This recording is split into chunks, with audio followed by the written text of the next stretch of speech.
सतह खुरदुरी होती है, इसलिए कंचे और रेगमाल कागज के दरमियान रगड़ की कुव्वत ज्यादा होती है। उसके बरअक्स हमवार सतह और कंचे के दरमियान रगड़ की कुव्वत होती है।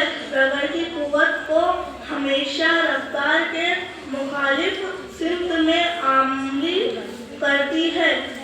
अमल करती है, जिसकी वजह से कंच की हमवार सतह पर फिसलने की रफ्तार तेजी होती है।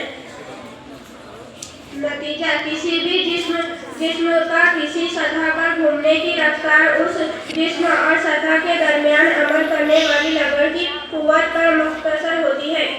रगड़ की कुव्वत का रोजमर्रा कारोबार में फायदा। नंबर 1, किसी भी सतह पर चलाना। नंबर 2, पेन से बयान पर लिखना या खड़े से तख्ता सयार पर लिखना। नंबर 3, दीवार पर खील ठोकना। नंबर 4, जूते का कदम सोल और सवारियों के टायर पर खंचे किए जाते हैं।